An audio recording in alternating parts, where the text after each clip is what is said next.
Assalamualaikum warahmatullahi wabarakatuh. Baiklah, pada pertemuan ini kita akan bahas mengenai diskusi satu kita. Nah, kita baca dulu ya soalnya. Soalnya itu adalah PT Gaya Karen merupakan produsen tekstil dengan beragam jenis produk pakaian meliputi jaket, kemeja, celana, kerudung, alas kaki, dan lain sebagainya. Berdasarkan informasi tersebut, didiskusikan beberapa pertanyaan berikut. Yang pertama itu adalah identifikasikan manipulasi aliran masuk dan aliran keluar apa saja yang mungkin terjadi di dalam PT Gaya Karen. Lihat contohnya pada modul kita itu EKMA 4315 halaman 1.4. Nah, jadi di sini itu perusahaan kita itu namanya PT Gaya Karen. Dia itu adalah produsen tekstil. Jadi dia itu menghasilkan kemeja, celana, kerudung, alas kaki dan lain sebagainya. Nah, jadi kita di sini disuruh untuk mengidentifikasi manipulasi aliran masuk dan aliran keluar apa saja yang mungkin terjadi pada perusahaan PT Gaya Karen ini. Nah, terlebih dahulu kita harus tahu dulu apa yang dimaksud dengan aliran masuk. Nah, aliran masuk itu adalah apa-apa saja yang dibutuhkan untuk memproduksi produk kita tersebut. Nah, produk yang akan kita produksi itu adalah kemeja, celana, kerudung, alas kaki, dan sebagainya. Nah, kemudian aliran kas keluar apa? Aliran kas keluar itu adalah apa yang akan kita hasilkan. Produknya itu apa? Nah, jadi di sini produk kita aliran kas keluarnya itu berarti kemeja, celana, kerudung, dan alas kaki. Nah, jadi di sini kita akan bahas aliran masuk. Nah, aliran masuk itu tadi kan apa-apa saja yang kita butuhkan untuk menghasilkan produk kita kan. Nah, jadi secara umum itu ada tiga jenis yang kita butuhkan untuk memproduksi suatu produk. Yang pertama itu adalah bahan baku langsung, kemudian tenaga kerja langsung, dan biaya overhead. Nah, untuk bahan baku langsung itu adalah bahan baku yang dapat dengan mudah dan akurat kita telusuri ke objek biaya kita, yakni produk kita. Kemudian biaya tenaga kerja langsung itu adalah biaya tenaga kerja yang dapat dengan mudah dan akurat kita telusuri ke produk kita.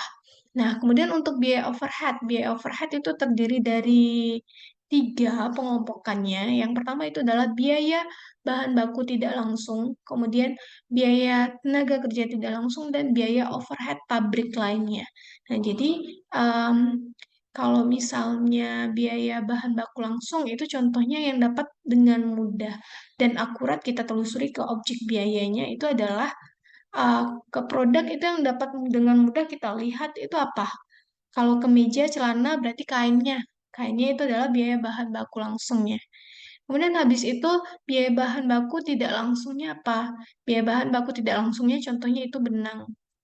Jadi untuk membuat uh, kemeja celana ini kan supaya menyatu dia terbentuk kemeja celananya, maka kita butuh benang. Nah, benang ini itu biaya bahan baku tidak langsung alias overheadnya. Nah, kemudian habis itu untuk biaya tenaga kerja tidak langsung. Biaya tenaga kerja tidak langsung itu adalah yang tidak mudah dan akurat ditelusuri ke produk kita. Contohnya apa? Di pabrik itu kan ada satpam pabrik ya. Satpam pabrik ini kan digajinya bulanan, bukan berdasarkan berapa banyak produk yang kita hasilkan. Nah, jadi di sini contohnya itu adalah satpam, kalau satpam pabrik. Kemudian habis itu kita lanjutkan. Em, Biaya tenaga kerja langsungnya contohnya itu adalah orang yang langsung mengerjakan produk itu, tukang jahitnya. Jadi tukang jahit ini akan digaji berdasarkan berapa banyak produk yang dihasilkan. Kemudian habis itu untuk biaya overhead lainnya, biaya overhead pabrik lainnya, contohnya itu adalah mesin. Jadi mesin ini kan untuk menjahit menjahit produknya kan mesin jahit contohnya. Nah, mesin jahit ini em, dia kan nanti kita beli, kemudian kan tiap bulan atau tiap tahun itu nanti kita susutkan. Nah, nanti tiap periode kita susutkan, nah beban penyusutannya itu adalah aliran masuknya. Ini merupakan aliran masuknya.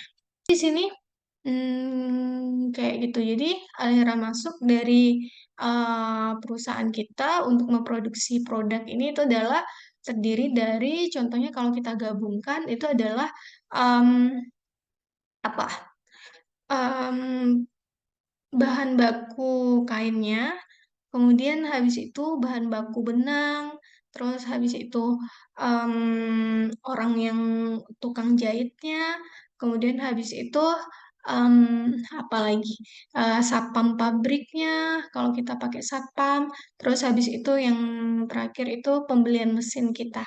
Mesin kita beli untuk membuat, produk ini, kemudian nanti, dia disusutkan tiap periodenya. Nah, sekian, penjelasan dari saya, kemudian nanti untuk yang jawaban selanjutnya ada di video selanjutnya. Oke, assalamualaikum warahmatullahi wabarakatuh.